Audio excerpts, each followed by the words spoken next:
ఆ మహాదేవునిపై భక్తి సుధారసాన్ని ప్రవహింపజేసే పరమశివ ఛానల్కు స్వాగతం. ఓం శ్రీ మహాగణపతయే నమః. శ్రీ గురుభ్యో నమః. హరి ఓం. ఓం నమః శివాయ.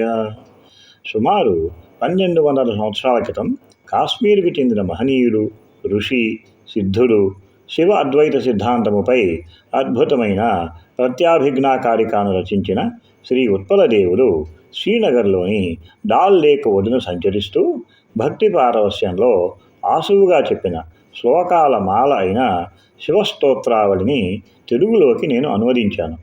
ఆ శివస్తోత్రావళి నుంచి నేటి శ్లోకం. ఓం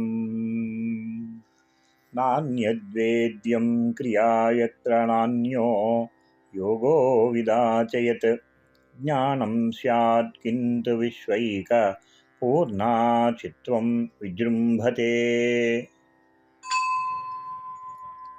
స్వామి, మీ భక్తితో ఇప్పుడు నాకు ఏ విధమైన తెలుసుకోదగినది కానీ, చేయవలసిన పని కానీ, యోగ సాధన కానీ, విద్య కానీ లేదు. విశ్వము అంతటా భేదభావాలు లేని పూర్ణాహుతిలో చిత్తుతత్వం మాత్రమే వికసించి కనపడుతున్నది. జయానామనంతానాం దుఃఖానాం సహసైవతే హస్తాత్పరాయేషాం వాచి శశ్వచ్చివధ్వని.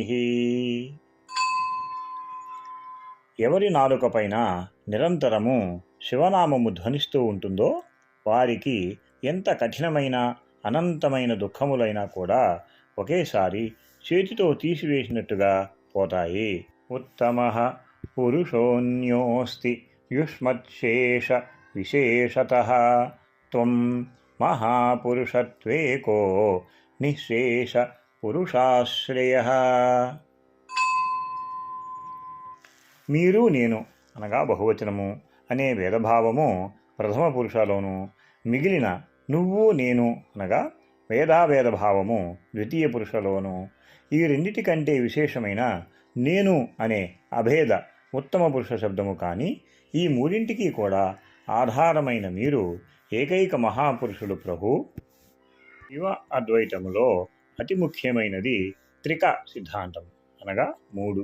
ఈ త్రిక సిద్ధాంతములో ఉన్న ప్రధానమైనటువంటి మాటలు శివభావము, శక్తిభావము, నరభావము, అలాగే పరాశక్తి, పరాశక్తి, అపరాశక్తి, అకళ, హకళ, మాకళ, అభేదభావము, భేదాభేదభావము, భేదభావము, ఇచ్ఛాశక్తి, జ్ఞానశక్తి, క్రియాశక్తి, ప్రమత, ప్రమాణ, ప్రమేయములు, ఉత్తమ పురుష, మధ్యమ పురుష, ప్రథమ పురుష.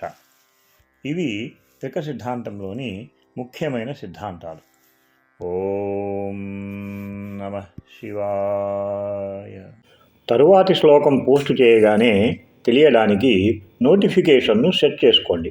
ఆ మహాదేవుని కీర్తిస్తూ చెప్పబడిన స్తుతిని అందరికీ చేరేలా చేయాలని సంకల్పించిన మీ పరమశివ ఛానల్కు సబ్స్క్రైబ్ చేసి షేర్ చేయవలసిందిగా కోరుతూ, తన కరుణాకటాక్ష వీక్షణాలను అందరిపై ప్రసరింపజేయాలని ఆ పరమశివుని ప్రార్థిస్తూ భక్తజన విధేయుడు కావూరి శ్రీనివాస్.